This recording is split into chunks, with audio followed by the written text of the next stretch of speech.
Hey besties, so as you guys know, Rivals 2 gets patched every 2 weeks or so. And so what I noted in the last patch update video is that we've never done a video going over the Nolt board. So I thought today would be a pretty good time just to go through it and check out what the devs have planned for the future and maybe see some of their insight. I'll leave a link to the Nolt board down below, so if you're wanting to check it out yourself, you can. To get to where I am though, I clicked here and then I clicked Roadmap, and it'll show me all the devs' responses to different Nolt board posts. And then I think I'll also go here to the trending at the end of the video and just peek through some of the frequently liked posts. Let's get started here with the roadmap section, and let's go to the bottom to see what's planned, working as intended, and then not planned to start, and then we'll work our way up since there's more information up here. For planned, we have Rano's poison stacked color. They say, make his poison stacks change with his poison color. So that's pretty interesting. Dan does say, it's on Trevor's to-do list, but so are a lot of other things. So I'd maybe imagine this coming out maybe within the next month or two, since this is probably like a smaller thing to do. But I assume this will just change the poison stack color that floats above your head to match Rano's ult, which would be pretty fun. Here we have working as intended. Tony Raster Pigeon Coo is overpowered by the Scraw audio. The poster says, I suggest just replacing the Scraw noise with the Pigeon Coo, similar to how Bradshaw in Rivals 1 had a goose honk. I actually do remember this, it was really fun, I like that a lot. They say this is working as intended though, and SBS says, this is intentionally subtle, a bit of an Easter egg since the sound on its own gets lost in the mix otherwise. I can really see that happening, like if there's a lot of like fighting sounds and like loud background audio, a little like pigeon coo could get like lost in there, you know? They say, the sound team told me they overlaid the scrawl sound to make sure the action still cuts through clearly. Interesting, yeah. I've never noticed a coo in that, but I also don't fight a lot of rasters that are landing up B, so maybe that's why. For not planned, they say the replay takeover is not planned. The poster says they put this on the last board, but being able to take over your character in a replay and try to counter, combo, or new options for DI would be so helpful. I actually do agree this is super sick. They have it in a lot of other fighting games, and it makes it so much easier and faster to lab things. I really enjoy how Tekken 8 implemented it. I actually have a Tekken 8 video that's kind of like lost in development right now, but y'all should see it sometime next month, I hope. But SBS says, we had this in Rivals 1, but the way SnapNet handles replays makes it a lot more complicated on our end. We don't have many ideas for implementation, so it would not be anytime soon, unfortunately. The wording here makes it kind of seem like it's like something they would like to do eventually, especially because they did have it in Rivals 1, but it's probably like very far from a priority from them. I'd maybe expect this in like 2 to 3 years, you know, like whenever the game is like in its like not sunsetting phase, but like its completed phase, you know? Because it's like pretty clear, like, I don't know, like, maybe other people don't feel this way, but it's clear that like Rivals 2 launched like not full, and like they plan to add like more content as the game like grows and like gains players and characters and things like that, which is like fine for like a live service-esque game. For not planned, they also have more varied palettes, not just red, green, and blue. They say lovers of purple, orange, and yellow are getting shafted. That's true. I do love like a bright yellow skin. I love the skin design so much, but would like more variation in the color design. We don't need red, blue, and green for every skin. I can go and actually answer this right now because I play a lot of doubles online. The red, blue, and green are like forced whenever you play doubles. Like if you're on red team, it'll put you onto a red skin. Having the defaults and all the ones we already have is enough to ensure clarity in doubles. I'd also like more skins to have multiple colors. For example, I love Orkane's blue Tang palettes. This has to be like some kind of like liar troll. I hate Orkane Blue Tang. That skin is so ugly. Because they have multiple colors, that is actually true. The colors on them are pretty. Blue and yellow, red and purple, light blue and dark blue, green and orange. Whereas skins like Orkane's Axolotl or Valentine's skins have alts that are primarily one color. That is true. I don't really like the Axolotl skin because of that. I put that in my skin tier list. Like, it's just like the colors aren't very fun. To clarify, for Valentine's, the red skin has red hearts, the blue skin has blue hearts, and green skin has green hearts. I love the default pink/red skin, but I'd love to have, for example, pink with purple hearts or orange with yellow hearts. Okay, so they just like give some examples here. They also say, I'm also curious why we didn't get winter and Valentine's palettes for each character like we did in Rivals 1. Oh yeah, because they had like events in Rivals 1 where you'd get like a new palette for them based on the season. Also, quick thing, the PNG for the purple, yellow, or cane, the eye is blue, but in game the eye is white. I like the blue. Oh, I actually really do like this. Yeah, that's a very pretty eye color. This is a very, like I would not, like, recognize these things, you know? That might be because I'm colorblind, but, you know. They say, I know these are all little nitpicks that may come around as obnoxious when you've worked hard on the skins, but I love the game and the skins, and I'm a stickler for colors, and I'm curious if others share my thoughts. Thanks so much for your effort on cosmetics in this game. On this note, like, sometimes I feel a little bit anxious whenever I leave a reply like this, but I think the devs want people that are, like, really engaged in their products like this. Like, I think this is what the devs enjoy. I don't think that the devs like people that just say, I don't like the skin colors, and they send it. Like, this is, like, what the devs want to see. If I was a dev, I'd be happy with this, at least. And then let's see the dev response. SBS said, skins have 4 default colors that are standard to the 3 teams' colors. Which is, yeah, that's what I said. We do release palettes for skins in the coin shop and in Twitch drops, etc. For example, the most recent patch added white tiger palettes as a white palette to Genesis or Kane. Oh, and a white palette.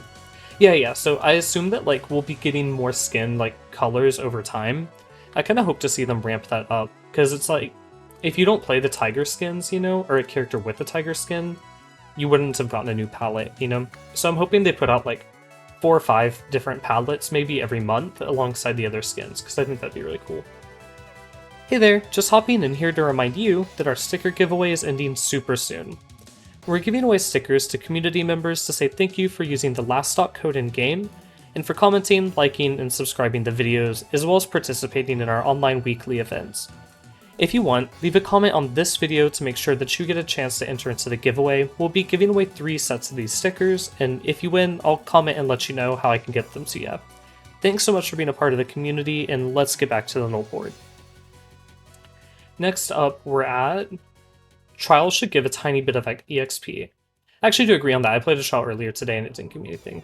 Just a little bit, only if it's like 26 EXP if target takes you 26 seconds, or 30 EXP if you break 30 Abyssal Eyes. They're really fun to play over and over, so I'd like to be getting an eensy bit of EXP from playing them so much. They said they're talking to the team about this. Some trials don't have a results screen, so if we add EXP, it'd likely be on the trials that have a huge ending screen, or true ending screen, oopsies, and not like the others, like the Edgeguard trial. Oh, okay, that's pretty interesting. So I actually do agree with this though, because I feel like if you're playing in arcade mode, right, you don't play in arcade mode for like 20 seconds, you play it for like, probably like 10-20 minutes maybe, you know? And so it's kind of like a little bit of a bummer to not get rewarded for spending that time in game. I can feel that mode, make that mode feel a bit less incentivized. They also say let us preview extra palettes in the store. Skins like Tux Rano, Primal Locks, with extra purchasable palettes are not previewable in the new window, and you can't even see them until you buy the skin. I understand this is to ensure people aren't confused about buying a skin versus a palette, but I only know these extra palettes even exist because I've seen them talked about in the Discord.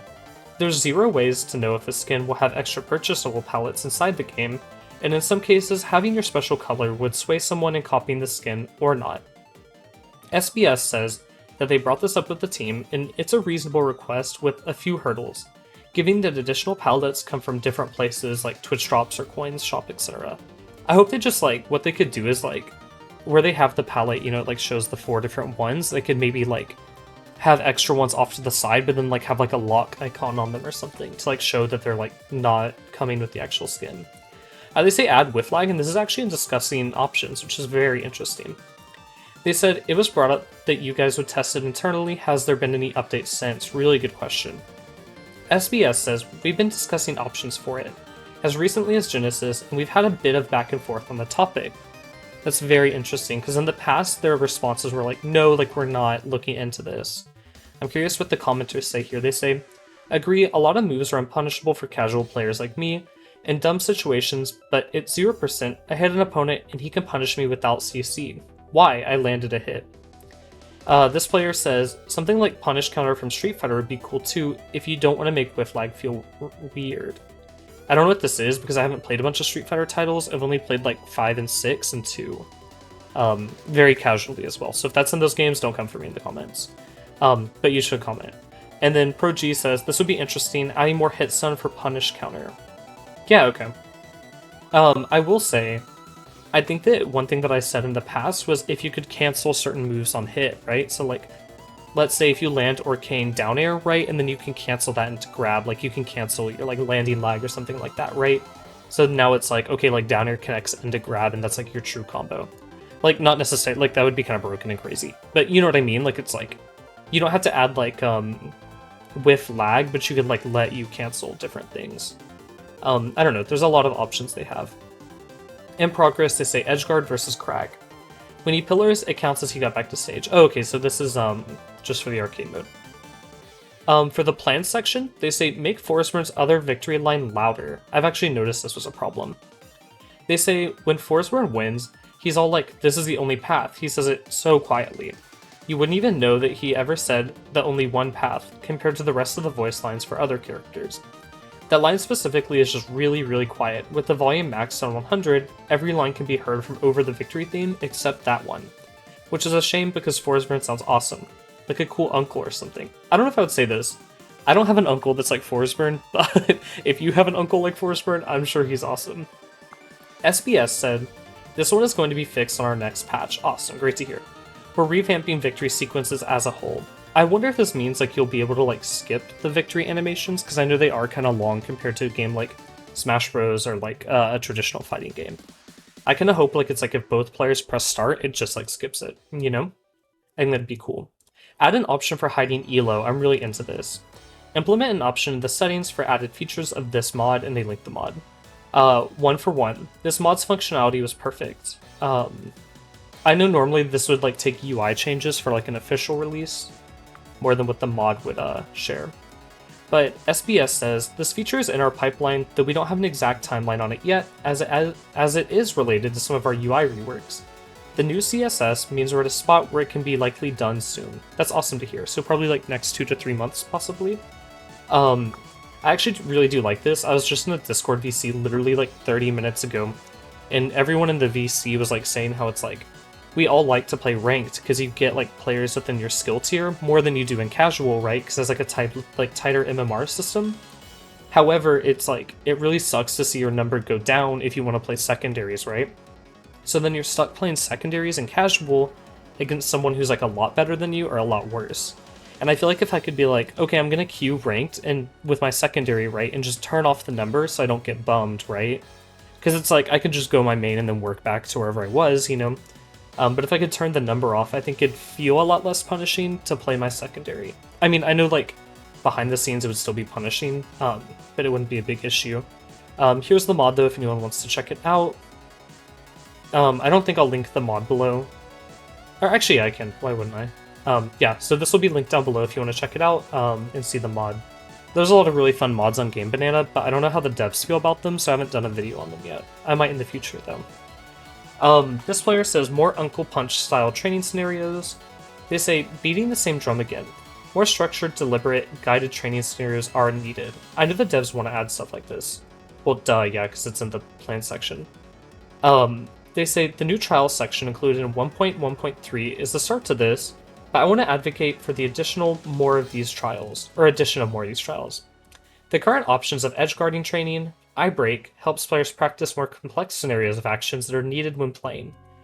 But more simple scenarios need to be added. Individual pieces of tech should have their own practice scenarios, with more obvious examples including wave dashing, ledge dashing, baby dashing, wave landing, wave bouncing, DIing out of a combo, etc. I actually do agree with this, but this would just be in the training section, right? Like, it wouldn't necessarily be in the like mini-game section where these are. I don't know what this section is called, but I know it is just like mini-games. They then say, Uncle Punch's training mode mod for Melee includes both more complex training options, much like we have seen in the new trials, but also these simpler individual options for practicing tech. I believe adding these options, including a neat explanation for how the tech is intended to be executed for new players, would be greatly beneficial for anyone trying to improve. Great work, Aether Studios, for adding trials.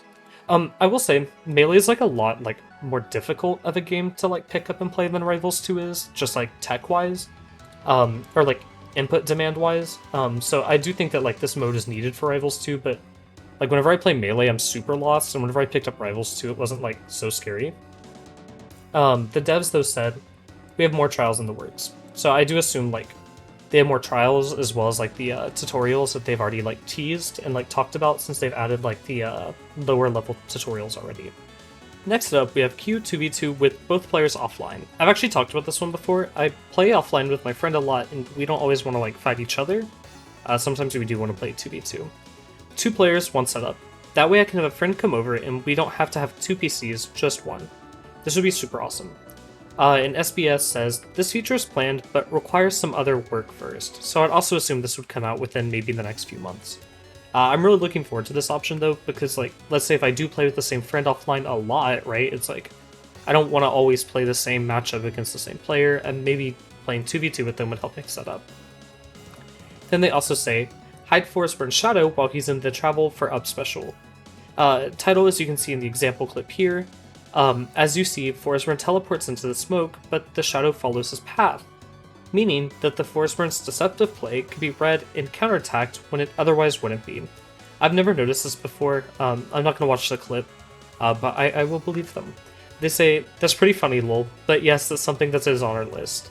We're unsure when exactly it started showing up again, as it used to hide a shadow in older builds. That is kind of funny, I guess, so it's like a bug that kind of like snuck in between patches. But yeah, so this should be fixed like pretty soon, and I assume if it's like already like not like, if it was already fixed in the past, like they can probably fix it again. Let's go ahead and take a minute though to go over here and like check out the trending page, and then maybe we'll check out most voted after. On trending, it says playing with friends is still way too punishing for XP, which I agree. They say, a few months back, the Rivals team said on Twitter that they were looking into ways to make the experience better for players who play with friends in lobbies, and in local multiplayer, because XP gain is so low. Is there any update with that? They then say, as a relatively casual player, this just makes my experience so much worse. I can only play for a couple of hours every week, which I think that's how most people are. So I take that opportunity to play with friends, and I barely make any progress on character levels and event tracks. I understand you're worried about level botting or something like that, but this is actively making the casual experience worse and discouraging. I actually do agree on this, and I do think that it is a problem because I also spend like probably like 60 to 70% of my time just playing with friends, and like free-for-alls or like doubles or like 1v1 rotations right in a lobby. And it is kind of a bummer seeing like the character that I used in ranked or Kane be like level 220, whereas like my secondaries are all like stuck at level 30 because I just play them in those lobbies, you know? Like it's a big like gap, and I don't think that's a lot of fun. I wish I could earn the event tracks and all that better through those lobbies. The next one says queue for all modes. The user says, create an option to look for quick play games for all modes. This will hopefully allow 2v2 and free-for-all games on life, and maybe add a playlist filter. So if you want free-for-all, for example, the most, it can be at the top of your quick play filter. This would actually be really awesome. I went ahead and I upvoted it too, because there are times where it's like, I enjoy just like relaxing and playing free-for-all. Like let's say I'm like kind of bummed from like ranked, like I've been doing bad, it's like, okay, I still want to play the game, but like I just don't want to play like the core 1v1 mode. I do think this problem will be fixed over time though. And what I sometimes do in my Discord is I'll like tell people like, hey, queue free-for-all, and hopefully we can find each other and then get the extra EXP from that, which kind of fixes both of these problems. This one says low poly skin voice lines. It would be funny if the low poly skins played the normal character voice lines but made them sound low quality, like they're coming from a Wii remote or something. I feel like it'd be a pretty simple addition that would make the skins more appealing. This would be pretty simple, I believe, just like making the filtering, but they would probably have to like put in the new filtered voice lines as their own new voice lines in the system, which might be kind of tricky. I'm not too sure how their backend works for like character-specific voice lines or skin-specific voice lines. So this could be like harder in the backend than it seems, like just to make the filtering, but I agree, like it feels like the low poly skins are like really, really quality, but this would just push their quality even further, and I'd really rock with that. This one says, makes Edalus Frosted Shield more interesting, so this is like a balanced recommendation. The poster says, Frosted Shield only prevents passive shield regen, and passive shield regen is fairly weak. That's true. I have yet to see a broken shield due to frost. I've done it like once or twice, I think. Although, frost is not very rewarding for how hard it is to inflict. This part is true. They say, I have two independent proposals. Attempting to shield a move which inflicts frost with an already frosted shield should either immediately freeze or shield break. This makes ice a more potent stage control tool. This would be cool, but like immediately shield breaking would be kind of crazy on the list because he's like such good like immediate kill power. Their other idea is Frosted Shield prevents all regen, but a broken Frosted Shield freezes instead of sending into shield break tumble.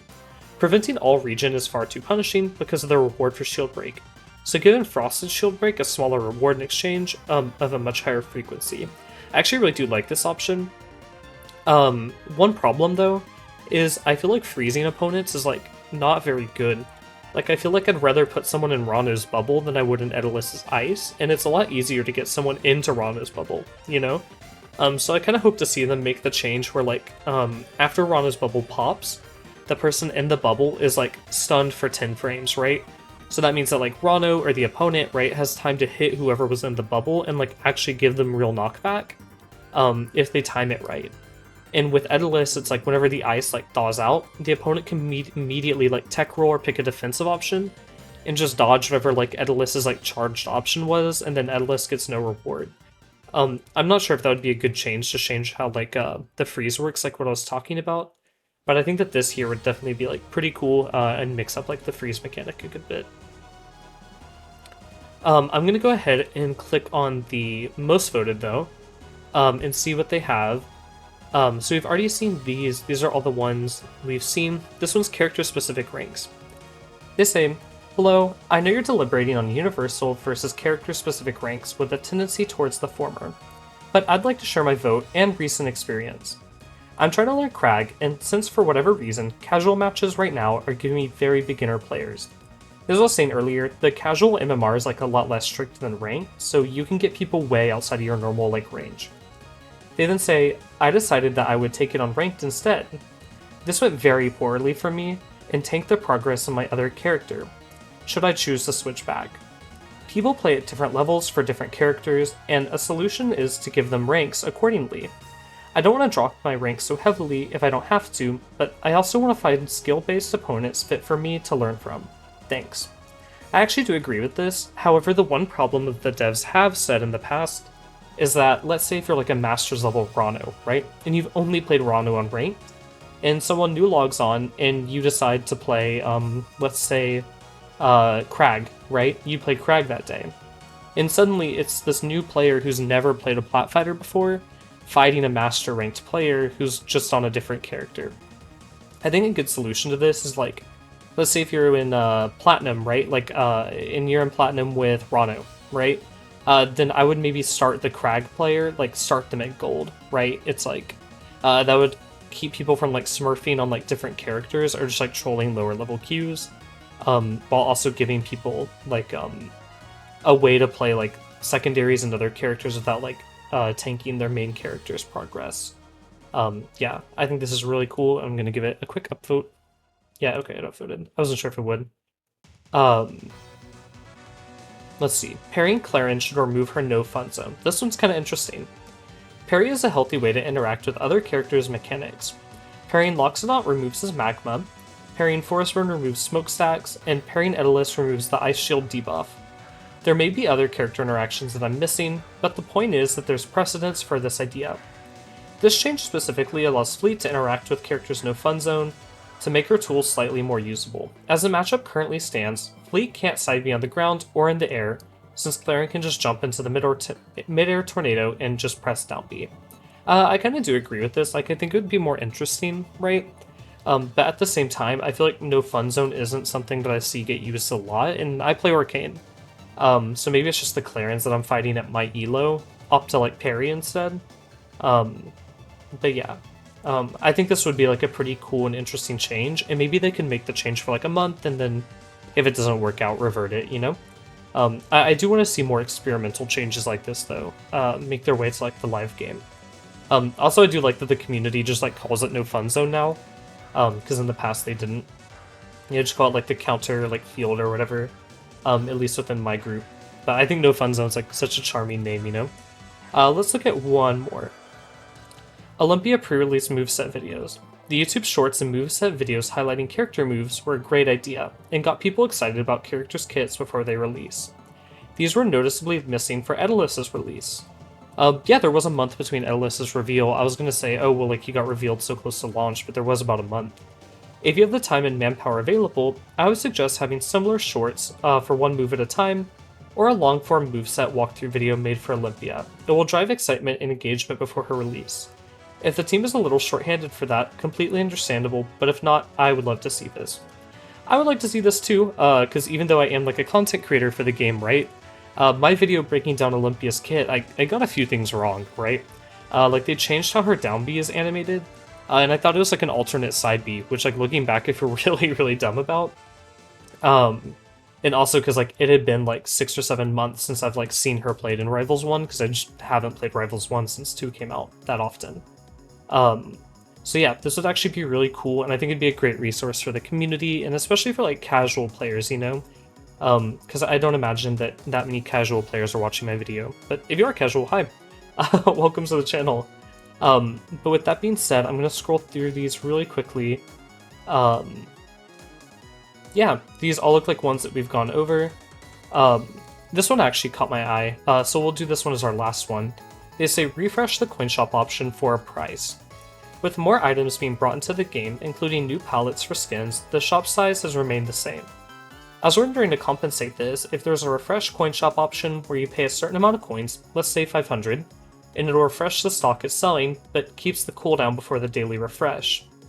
I don't know if I would like this option. I feel like it's kind of fun, like having to wait for like a free item, you know? And it keeps me logging in every day. But I do think this would be good, especially for people who maybe don't play every day or don't have as much time throughout their week to play. So I'm mixed on this. Maybe if you could just refresh one section for 500. Yeah, I think this would be cool to like add in. But I'm curious how they would implement that, so I'll go ahead and give it an upvote. Anyways, that's just about gonna wrap it up for now. Thank you guys so much for watching until the end, and let me know if you like videos like this. This isn't my normal content, because I prefer to do scripted videos, but if you rocked with this, I'd love to make more of it. Thanks again for watching, and I'll see you guys in the next one. Bye for now!